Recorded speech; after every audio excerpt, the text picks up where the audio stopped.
여러분 안녕하십니까. 자동차 마케트의 시선의 이순남입니다. 토요타는 9월 발표했던 배터리 전략을 3개월 만에 업데이트하여 전기차 전략 설명회를 실시하였습니다. 30년까지 8조엔 투자로 30차종의 전기차를 개발하여 350만 대를 판매한다고 밝혔습니다. 전기차의 불편한 진실을 가져왔던 토요타는 왜 이 타이밍에 이런 발표를 했을까요?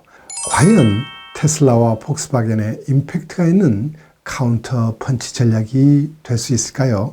전기차에 늦어왔다고 평가되어 왔지만 이번 발표로 토요타는 타사보다 늦지 않고 오히려 앞서 있다는 것을 전기차 풀 라인업 전시로 보여줬다고 생각합니다. 과거 토요타는 특히 미국에서 웨이트 앤 시 전략으로 유명했습니다. 새로운 세계 상황을 보면서 어느 시점에서 세상의 흐름이 어느 방향으로 흘러가는 것을 확인하는 순간 완전하게 양산체제를 준비해왔던 것이 지금까지 토요타의 역사였습니다. 토요타의 환경차에 대한 전방위 전략은 이런 역사와 관계가 깊은 것으로 보입니다. 승용차, 상용차는 물론 렉서스를 포함하여 풀 라인업으로 세계의 다양한 니즈에 대응한다는 전략입니다. 1000만 대 이상을 판매하면서 세계 1위 자리를 놓고 치열하게 경쟁하는 폭스바겐은 디젤 스캔들 이후 전사 역량을 집중하여 전기차 한 곳으로 집중해왔습니다. 이러한 전략하에 폭스바겐은 28년까지 75개의 모델의 전기차를 개발합니다. 토요타 그룹과 비교해보면 2배 이상의 차이가 나 보이지만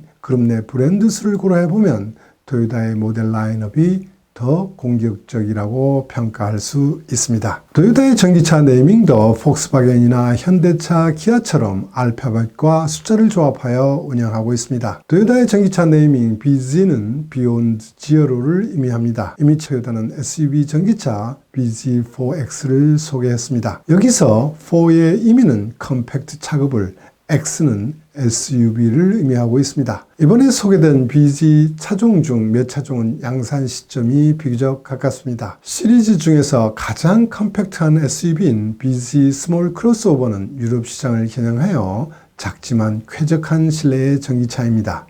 전기차의 신시대를 예감하게 하는 아름다운 실루엣을 가진 BZ 컴팩트 SUV도 있습니다. 다음 모델은 고객이 퍼스트카의 기대를 만족시킬 수 있는 전기차 세단 BZ SDN입니다. 그리고 미국 시장을 겨냥한 3열 7인승 BZ 라지 SUV는 기아의 EV9과 동일 세그먼트에서 경쟁할 것으로 보입니다. 토요타는 전비 향상에 중점을 두어 개발하는 전략입니다. 항속 거리를 늘리기 위하여 전지를 증대하면 차는 커지고 무거워지고 높아지게 됩니다. 여하의 차량 전체의 에너지 효율을 높여가느냐, 여하의 작은 에너지로 많이 달릴 수 있게 하느냐에 중점을 두고 개발하고 있습니다. 특히 토요타의 소형차에는 1km당 필요한 에너지 양을 125W로 하여 컴팩트한 SUV에서 클래스 탑의 전비 실현을 목표로 개발하고 있습니다. 렉서스의 첫 전기차는 RG가 된다고 합니다. 제로백 성능 2초 전반,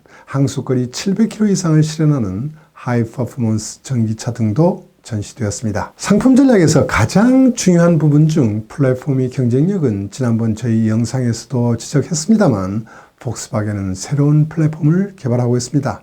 토요타의 첫 전용 전기차 플랫폼 E10가는 이런 폭스바겐이 새로운 플랫폼에 이길 수 있을까요? 폭스바겐은 이미 후륜구동의 MEB 플랫폼과 아우디와 포르쉐가 공동 개발한 PP 플랫폼을 활용하여 폭스바겐의 ID3와 4, 아우디 이트론 시리즈 타이칸 등을 출시했습니다. 그러나 폭스바겐은 그룹 전체에서 공용화할 수 있는 차세대 플랫폼 SSP를 26년 목표로 개발하고 있습니다. 토요타 BZ 차종의 플랫폼은 글로벌 트렌드와 다르게 전륜구동 베이스로 개발되었습니다. 배터리 용량, 모터 용량은 작게 개발하면서 전비를 최대화하는 노력을 하고 있습니다. 이러한 토요타의 전략은 타사와의 경쟁, 소비자의 반응에서 과연 어떻게 나타날까요? 토요타의 전기차 판매 목표 대수는 기존의 200만 대에서 350만 대로 150만 대가 추가되었습니다. 이처럼 크게 확대된 배경으로 토요타 아키오 사장은 11월 영국에서 열렸던 제26회 기후변동협약 COP26의 영향 때문이라고 했지만 7, 8월에 강화된 유럽, 미국의 규제가 직접 원인이 되었다고 보는 것이 맞습니다. 아키오 사장은 배터리 제조 단계와 리사이클에서 많은 전기가 사용되어 CO2 배출이 많다는 점에서 하이브리드가 더 유리하다는 입장을 고수해 왔습니다. 그러나 EU에서 라이프 사이클 어세스먼트 규제와 배터리 규제가 정비되는 것을 확인하고 방향을 전환했습니다.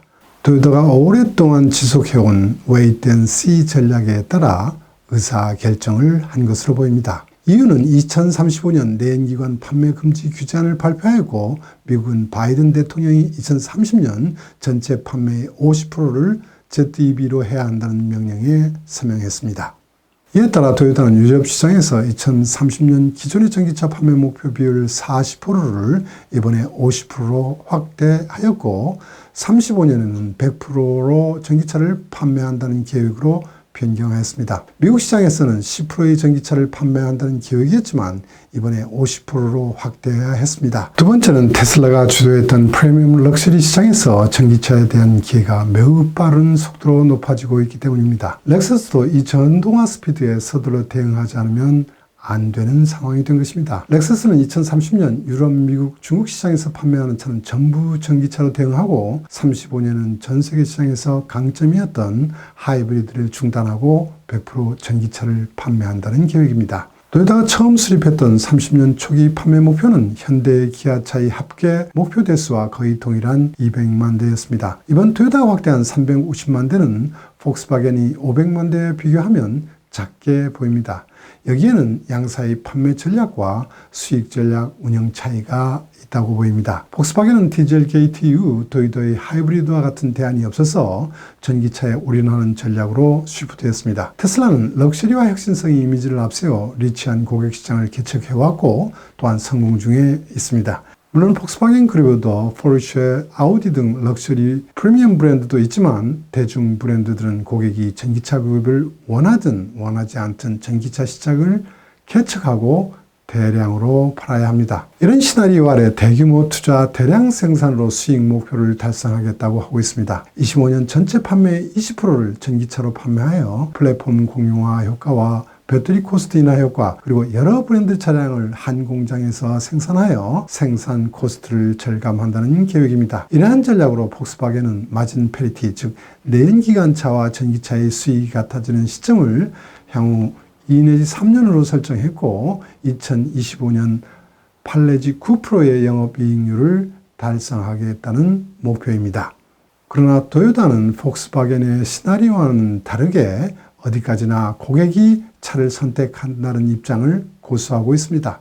배터리 코스트 절감에 대한 개념도 토요타는 폭스바겐과 다릅니다. 20년 이상 하이브리드 차를 개발하면서 수익 실현에 오래 걸렸던 점, 배터리는 내구성이 더 중요하다는 것을 너무나 잘 인식하고 있습니다. 국별로 에너지 상황이 다르고 전기차 구입 시의 지원금 규모와 지원 기한, 그리고 충전 인프라에 대한 투자, 자동차 운행 습관, 고객 구입 특성 등 시장 상황이 여전히 다른데 폭스바겐처럼 전기차 하나로만 솔루션을 제공하는 것은 리스크가 있다고 토요타는 판단하고 있습니다. 토요타의 입장에서 생각해보면 향후 전기차는 얼마나 싸질 것인가에 대한 의문이 남게 됩니다. 전기차는 보급기에 접어들면 코스트 다운이 되어서 가솔린 차와 비슷한 가격이 될 것이라는 것이 일반적인 예상입니다. 전기차는 PC나 스마트폰이라는 이미지와 오버랩이 되다 보니 왠지 그렇게 될 것이라고 믿고 싶지만 그렇게 되기는 어렵습니다.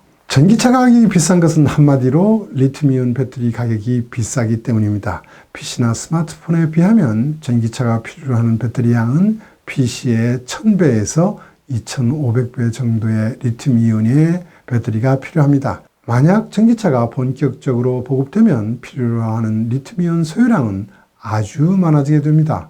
리튬이온 배터리의 생산에는 리튬 이외의 여러 가지 희소 자원도 필요합니다. 그 수요가 한꺼번에 증가하면 원재료 가격은 내려가는 것이 아니고 당연히 올라가게 됩니다. 소재 혁신 대량 생산으로 코스트는 내려갈지 모르겠지만 원재료 가격이 상승하게 되면 배터리 가격이 대폭적으로 내려가는 것을 기대하기는 어려울 것입니다.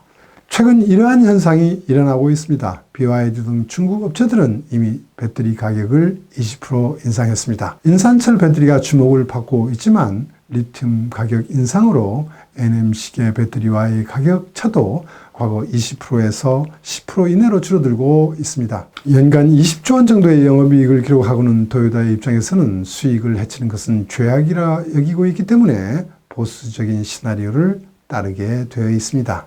두 번째는 국가별 에너지 사정입니다. 일반 가정의 전기 소비량은 여름에 보통 하루에 15kWh 정도입니다. 전기차의 전비를 kWh당 6.5km라고 가정하여 월 1000km를 달린다고 하면 일일 기준으로 전력 소비량은 5kWh가 됩니다. 전기차 세대가 증가하면 한 세대분의 전력 소비가 증가한다는 계산이 됩니다. 전기차가 한꺼번에 증가한다고 하면 전력 공급에 문제가 될 것입니다. 원자력 발전 증설 기대는 어렵고 풍력, 태양열 등의 그린 발전도 설치 장소가 한정되어 간단히 늘리는 것은 어려운 상황입니다. 또한 발전량은 날씨에 좌우되기 때문에 안정적인 공급을 기대하기도 어렵습니다. 전기차가 급속하게 증가하게 되면 결국 화력 발전을 새로 세워야 하는 모순에 빠질 수도 있습니다. 이렇게 되면 무엇 때문에 보조금까지 지원하면서 전기차를 보급해야 하는지 이해할 수 없는 상황이 됩니다. 이런 상황을 고려해 보면 토요타가 이번 발표에서도 전방위 전략을 계속 강조한 이유를 충분히 이해할 수 있을 것입니다. 토요타 사장은 고객이 선택지에 우선순위를 두지 않고 모든 것에 열심히 대응할 것이라고 말한 것처럼